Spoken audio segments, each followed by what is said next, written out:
Hello students, this video on cell, the fundamental unit of life, part 3 is the next part of our previous videos.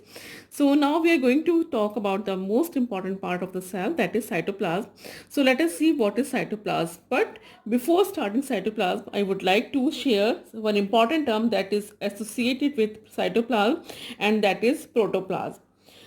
The living substance of the cell bounded by plasma membrane is called protoplasm. It is jelly-like viscous. Viscous means thick. Thick. When you think of honey, honey has very high viscosity, and that is why it is very thick and sticky. But cytoplasm is viscous but not bad viscous, because it contains 90% water, 7% proteins, 2% carbohydrates and lipids, and 1% inorganic material, minerals, vitamins, etc. Various cell organelles remain suspended in the protoplasm. Now, protoplasm can be distinguished into two parts. First is cytoplasm and second is nucleoplasm. So, for cytoplasm, as the name itself defined, cyto means cell and plasm means plasma or fluid-like substance. So, cytoplasm is that part of the protoplasm which occupies a space between the plasma membrane and the nuclear membrane. And next is nucleoplasm. As I had told you earlier, that the nucleoplasm is a viscous fluid enclosed by nuclear membrane. Next topic is cell organelles. Cytoplasm contains many cell organelles. Each type of cell organelle has a characteristic shape and is specialized for a specific function.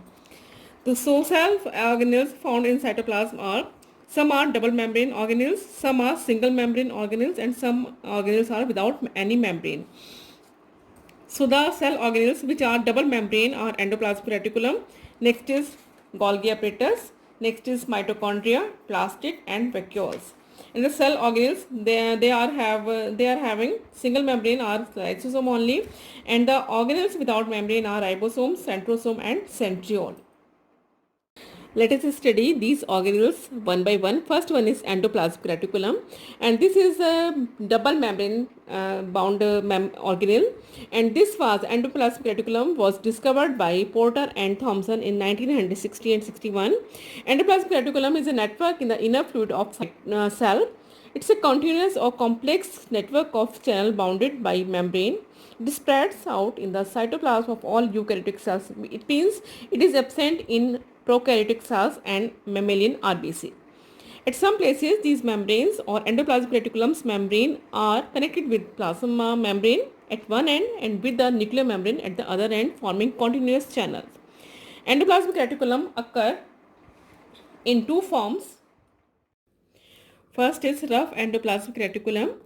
Ribosomes are attached to the outer surface of RER or rough endoplasmic reticulum. Hence, RER membrane have grainy or rough appearance. In this diagram, you can see that ribosomes are attached to the ER or endoplasmic reticulum, and this diagram is showing part of ER connected with nuclear membrane.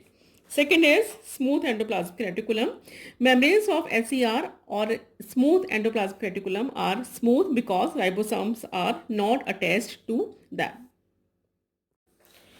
Functions of endoplasmic reticulum. First is mechanical support. It gives mechanical support to the cell. Next function is intracellular transport system. Its channel form intracellular transport system means it helps in the movement of substances within a cell. Next is it forms new nuclear membrane after every cell division. Smooth endoplasmic reticulum helps in the, or it takes part in the synthesis and storage of lipids and steroids. Rough endoplasmic reticulum, it helps in the synthesis and transport of proteins. Next cell organelle is Golgi apparatus. Golgi apparatus was first described by Camillo Golgi in 1898. It is a specialized portion of smooth endoplasmic reticulum that is meant for cell secretion. It is present in all eukaryotic cells except RBCs. It consists of three parts, or it consists of latent sacs or cisternae. Second is vesicles, and third is large secretory vesicles. Cisternae occur in small stacks. This is a diagram of Golgi apparatus. The Golgi apparatus, I told you that This is the diagram of Golgi apparatus. The cisternae occurs in small stack. These are the stacks. A Golgi stack has a convex. It has two faces. First is the cis face or convex face, and this one is the concave face, or this is called trans face. Cis face is formative. It receives vesicles from its endoplasmic reticulum, which join to form continuously. They join to form this Golgi cisternae. Secretory vesicles and lysosomes are also formed from the trans phase of Golgi complex. Functions of Golgi apparatus. First function is it helps in the synthesis of cell wall, plasma membrane, lysosome and polysaccharide or sugar. Next function is it helps in the secretion of mucus, enzymes and hormones and storage of secretory products. And third is it helps in the formation of acrosome in sperms, which helps in dissolving the egg membrane at the time of fertilization. Next cell organelle is mitochondria, which is also double membrane bound organelle. It is also called powerhouse of cell, and it was discovered by Benda in 1898. It is present in all eukaryotic cells. The shape of mitochondria may be rod shape or spherical. Plant cell have less mitochondria than animal cell. This is the diagram of mitochondria, and in this diagram you can see that it is the outer membrane which is smooth, and this one is the inner membrane which is folded into finger-like projections called cristae. These are the cristae. Both cristae and inner membranes have stocked F1 particle for the ATP generation, which is the energy currency of the cell. Now the space between the space within mitochondria is called inner mitochondrial chamber. And the gel-like proteinous substance that fills the space is called matrix. This one is the matrix. It contains respiratory enzymes necessary for the oxidation of glucose and release of energy in the form of ATP or adenosine triphosphate. Mitochondria have their own genetic system, DNA or RNA, which is different from the nuclear genetic material of the cell. They can replicate on their own, therefore they are called semi-autonomous organelles. Next is the function of mitochondria. Mitochondria provide energy for various metabolic functions of the cell. For this reason, these are called the powerhouse of the cell. The next cell organelle is plastate, or the other name of the plastates are the kitchen of the cell. Plastates are the largest cell organelle found in plant cell only. These are absent in animal cells, and these are also double membrane structure. The shape of their plastate may be oval, spherical or discoidal.